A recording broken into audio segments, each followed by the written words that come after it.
इस कार्यक्रम के पुण्यार्चक हैं स्वर्गीय श्रीमान सेठ माणिकलाल उगरचंद शाह एवं स्वर्गीय श्रीमती विमल श्री माणिकलाल शाह की पुण्य स्मृति में पुत्र पुत्रवधू पौत्र पौत्री बेटी दामाद एवं समस्त शाह परिवार। ओम नमः सिद्धेभ्यः। विजितमदनिकेतुं निर्मलं निर्विकारं रहत सकल संगम सैमासक्तचित्तं सुनय निपुण भावं ज्ञात तत्व प्रपंचम जन्म मरण भीतुं मम गुरु नौमि नित्यं जन्म मरण भीतुं सद्गुरु नौमि नित्यं जन्म मरण भीतुं विशुद्ध गुरु नौमि नित्यं। बोलिए अनंतानंद सिद्ध परमेश्वरी भगवान की, परम पूज्य आचार्य विशुद्ध सागर जी गुरुराज की, पूज्य मुनिषी सुप्रभ सागर जी प्रणत सागर जी महाराज की। बब्बर आत्माओं, भगवान जिनेन्द्र के सर्वांग से निसृत वह पावन पीयूष देशना, जिसके द्वारा हमारे भव भव के कर्मों को काटने की शक्ति रहती है, ऐसे ही उस जिनेन्द्र देशना का पान करते हुए उसके प्रच्छना नाम के विभाग से हम सभी अपने जीवन को सफल बना रहे हैं। और वह प्रच्छना नाम का स्वाध्याय आचार्य भगवान विशुद्ध सागर जी के आशीर्वाद से तथा मुनिषी प्रणत सागर जी की प्रेरणा से पूज्य मुनिषी सुप्रभ सागर जी के विकल्पों के समाधान के द्वारा हम सभी यह समीचीन विकल्पों का सम्यक समाधान रूपी प्रच्छना स्वाध्याय कर रहे हैं। आज के प्रथम समीचीन विकल्प लेकर आत्मन जैन नासिक से गुरुजी के चरणों में नमोस्तु करते करते कह रहे हैं कि हे मुनिश्री, मुझे और मेरे जैसे अनेक संसारी ग्रस्त स्त्री पुरुष श्रावकों के घर गृहस्थी के आवश्यक काम, शारीरिक अशुद्धि या असाता आदि कर्मों के कारण स्वाध्याय करने में पर्याप्त समय प्राप्त नहीं होता है। हम जब सुबह का समय जिनालय में जाना, पूजन आदि करना और फिर दोपहर तक संसारी आवश्यक को काम लगे रहते हैं और दोपहर में से कुछ समय स्वाध्याय करने की अनुकूलता हो, तब शाम की संधि काल की समस्या हो जाती है, सो ज़्यादा समय स्वाध्याय नहीं कर पाते। सूर्यास्त के संध्या काल के बाद शरीर बुद्धि मुश्किल से 1 घंटे स्वाध्याय कर पाता है। मुनिश्री जी से ऐसे में स्वाध्याय कैसे कर सकते हैं और कब करें? वर्तमान में आपके द्वारा समझाए गए जिनवाणी के अलग अलग विषय आदि यूट्यूब से समझने का बहुत मन होता है, पर संधि कालों के कारण उनका लाभ लेते आवें यह समय बहुत ही कम हो जाता है। संधि कालों में यूट्यूब सुन सकते हैं क्या? और बिना शास्त्र लिए आंखें बंद करके बैठे कर सुन सकते हैं क्या? कृपया कर हमारी समीचीन विकल्प का सम्यक समाधान करें। ओम नमः सिद्धम। परम पूज्य आचार्य भगवान गुरुवर विशुद्ध सागर जी महाराज की।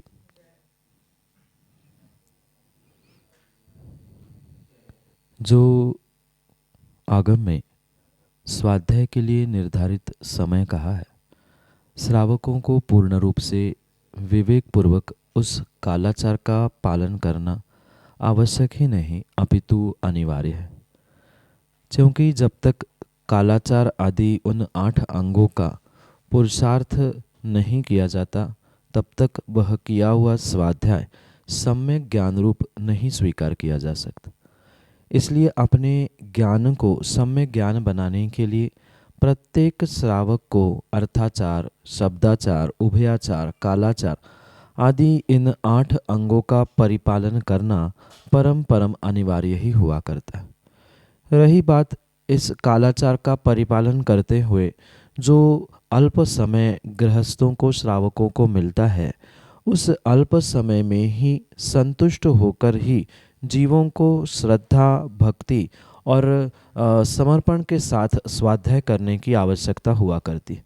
अगर स्वाध्याय करने के पीछे किसी भी प्रकार का ज्ञान का लोभ उद्घाटित हो रहा है कि हमें तो दिन में 5 घंटे 10 घंटे पढ़ना है, ये कोई लौकिक पढ़ाई नहीं है। स्वाध्याय का वास्तविक अर्थ स्वधन अध्याय है, यानी जहाँ स्वयं के परिणामों को संभालते हुए स्वयं के ज्ञान को सम्यक ज्ञान बनाने का जो पुरुषार्थ होता है, स्वयं का अध्ययन जहाँ होता है, विवेक जहाँ होता है, वही वास्तव में स्वाध्याय कहा जाता है।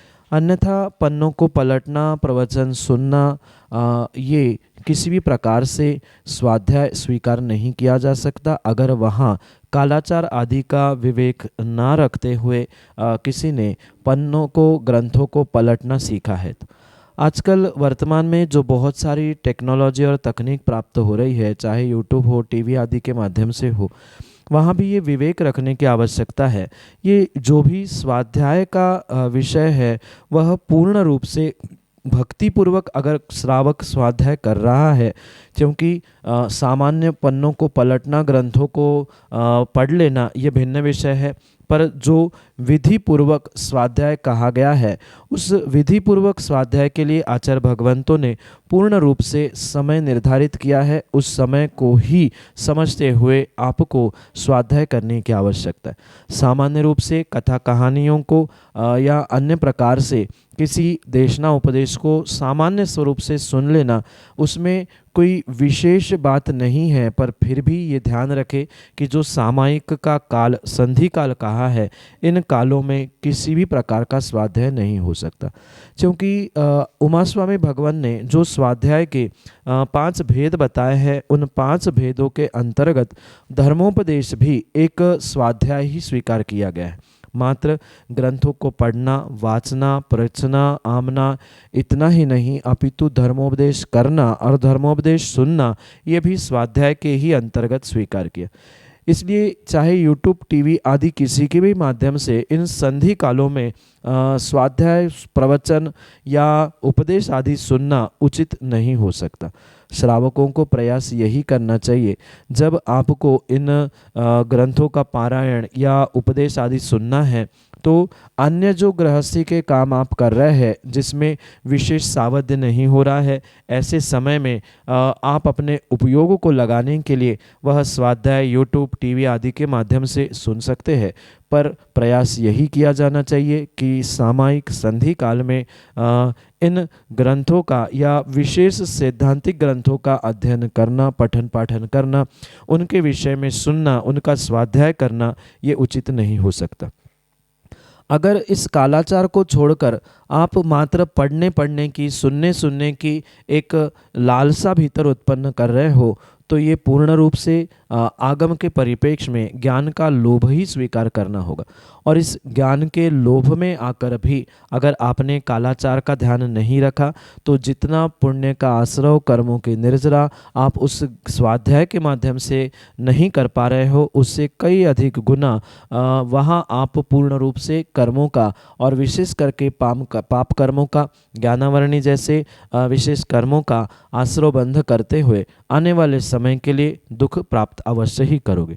इसलिए साधन कोई भी हो, चाहे मोबाइल से पढ़ना हो, चाहे मोबाइल से सुनना हो, टीवी से सुनना हो या कागज़ पे लिखे हुए ग्रंथों के पन्नों को पलटते हुए पढ़ना क्यों ना हो, पर वास्तव में वह स्वाध्याय अपने परिणामों की विशुद्धि के लिए किया जाता है।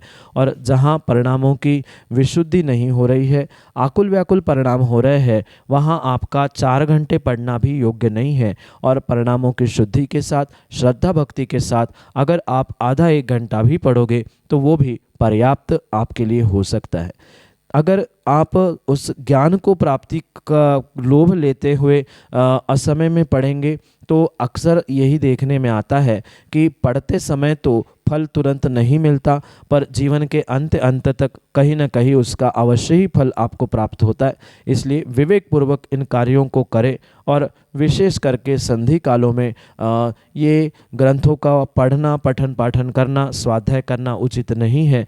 सामान्य विषय जो कि सामान्य कार्य करते हुए, गृहस्थी के भी कार्य करते हुए आप पढ़ सकते हैं। शाम को भी, रात को भी आप थोड़े दीर्घ समय तक, यानी कि लगभग 10:30-11 बजे तक इनका पारायण करते हुए उसको सुन सकते सकते हैं, समझ सकते हैं, तो इन्हीं कालों का ध्यान रखते हुए ही आप अपने ज्ञान अध्ययन को सम्यक ज्ञान बनाते हुए स्वाध्याय रूप परिणत करने का प्रयास करें। ज्ञान के लोभ में आकर कालाचार का कभी भी किसी भी प्रकार से उल्लंघन ना करें, क्योंकि आचार्य भगवंतों ने ये भी कहा है कि संयमाय श्रुतम धत्ते, संयम के लिए ही श्रुत को धारण किया जाता है। अगर उस संयम को धारण करने का अभिप्राय ही नहीं है, या आप अपने लोभ कषाय को ज्ञान के विषय में भी संयमित नहीं कर पा रहे हो, तो मात्र श्रुत का भंडार भरने से कोई भी उपयोग, कोई भी कार्य सिद्ध नहीं होगा। यही आपके लिए सम्यक समाधान। अपनी प्रच्छना के द्वारा मुनीश्री से विजय कुमार जैन विदिशा अपना प्रश्न रख रहे हैं कि हे गुरुवर, जो भी नियम लेते हैं क्या हमें परिवार की सलाह के द्वारा लेना चाहिए? यदि हम नहीं लेते तो उससे हमें पाप लगता है क्या? नियम जो भी लिया जाता है वह पूर्ण रूप से स्वयं के विवेक से और गुरु की आज्ञा से ही लेना चाहिए। ये कहीं भी किसी भी आगम ग्रंथों में प्राप्त नहीं होता कि नियम लेने से पूर्व किसी परिवारजनों को, किसी सगे संबंधियों को पूछना ये आवश्यक नहीं होता। पर वर्तमान में ये कुछ ऐसी व्यवस्थाएं देखने में आती है कि जब कोई बहुत बड़ा निर्णय, बहुत बड़ा नियम लिया जाता है, वहाँ उन परिवारजनों को पूछना ये परम आवश्यक माना जाता है।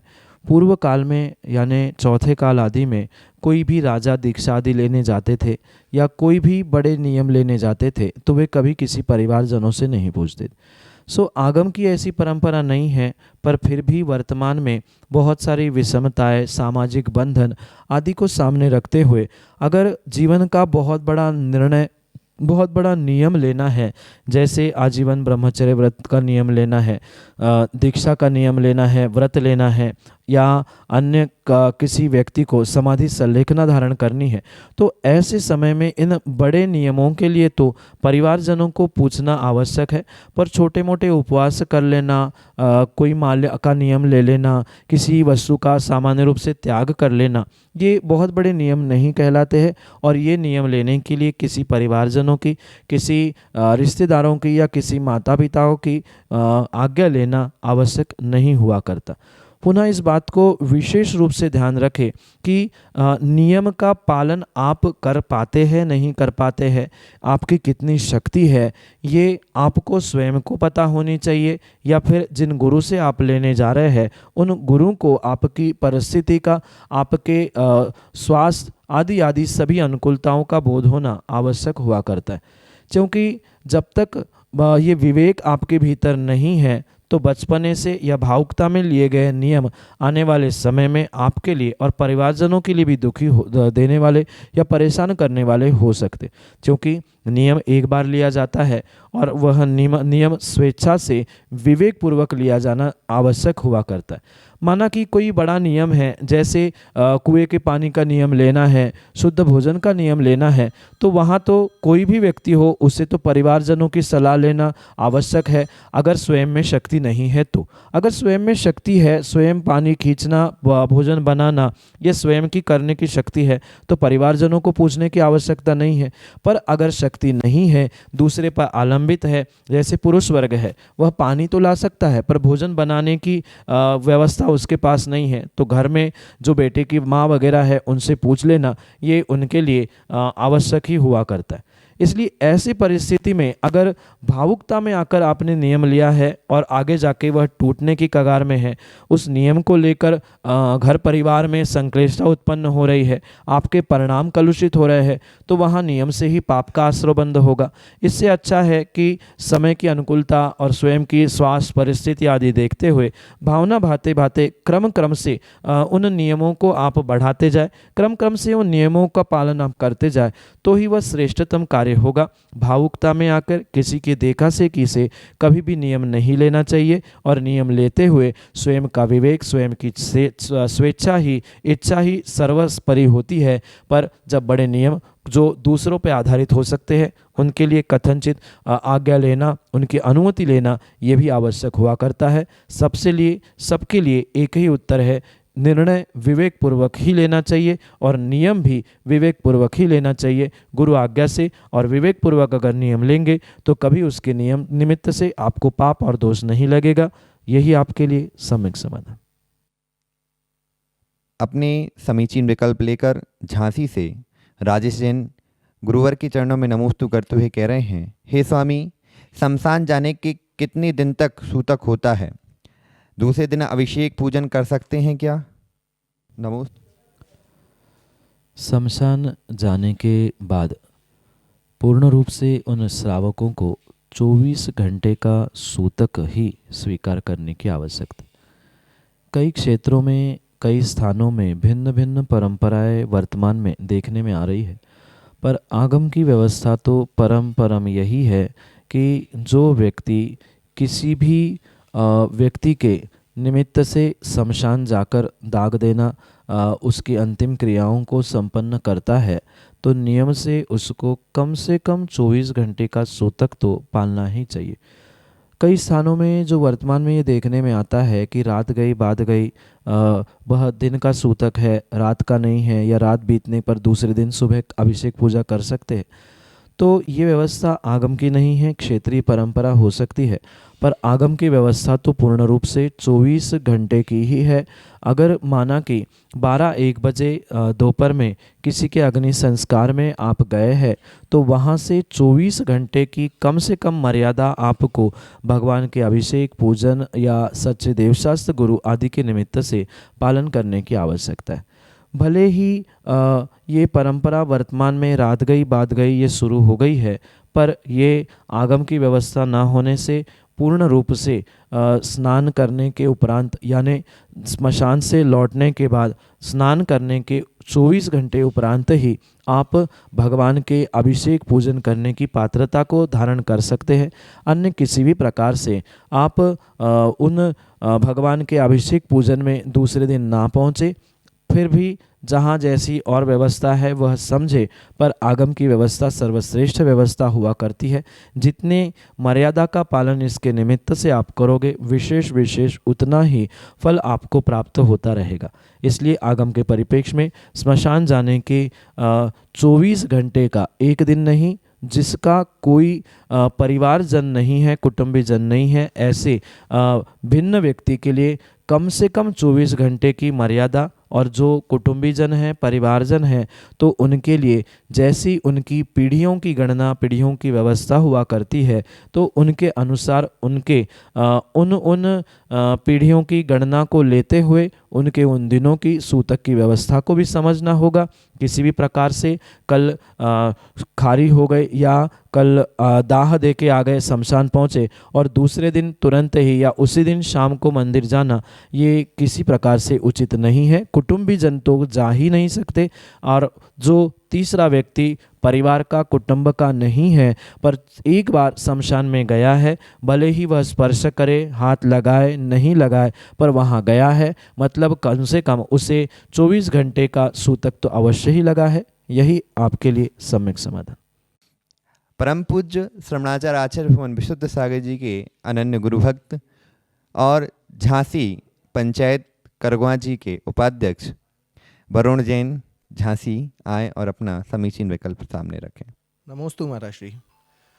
जैसा कि वर्तमान के परिवेश में हम देख रहे हैं, चाहे शिखर जी प्रकरण हो, चाहे कोई भी अन्य प्रकरण हो, हम ये देख रहे हैं कि जैन समाज में बड़े बड़े राजनेताओं का भी अभाव हो रखा है। लेकिन शास्त्रों में भी उल्लेख है कि जो ऊंचे पदों पर नेता विराजमान होते हैं वो नियम से नरक जाते हैं। तो ऐसी स्थिति में जब हमें शासन में अपनी पकड़ भी बनानी है और अपने पर्याय की रक्षा भी करनी है और धर्म की भी रक्षा करनी है, तो ऐसी परिस्थिति में इन दोनों में बैलेंस कैसे बनाया जाए कि हमारे पर्याय की भी रक्षा हो जाए और हम धर्म की भी रक्षा कर सकें। नमोस्तु महाराज जी। आगम में नरक में जाने वाले जीवों का जो विशेष रूप से वर्णन प्राप्त होता है, उसे हमें पूर्ण रूप से विवेक से और अनेकांत से समझने की आवश्यकता है। आचार्यों ने ये ज़रूर लिखा है कि जो प्रतिष्ठाचार, जो डॉक्टर, जो वकील और जो नेता आदि होते हैं वे नियम से नरक जाते हैं, पर वह किस कारण से और किस क्रियाओं से जाते हैं, ये समझना बहुत आवश्यक हुआ करता है। अगर सर्वथा ही ये लोग नरक ही जाते होते तो आज तक वह डॉक्टर बनना, कोई वकील बनना या कोई प्रतिष्ठा बनना छोड़ क्यों नहीं दे पा रहा है। ये अवश्य रूप से हमारे भगवान के दिव्य ध्वनि से प्राप्त हुए इन रहस्यों को हमें स्याद्वादमयी वाणी से समझना होगा। ये परम सत्य होने पर भी वहाँ आचार्य भगवंतों की और तीर्थंकर भगवंतों की अपेक्षा को समझना आवश्यक हुआ करता है। जो प्रतिष्ठाचार आगम की अनुकूल प्रवृत्ति को छोड़कर मनमानी कार्य करता है, जो डॉक्टर अपने जेब को भरने के लिए दूसरों से मन मर्जी पैसा ऐंठता है, और जो वकील दूसरों की लड़ाइयों को, दूसरों के विपरीत कार्यों को लेकर स्वयं के घर परिवार को चलाता है, ऐसे ही इन जीवों के लिए नरक गति तय होती है।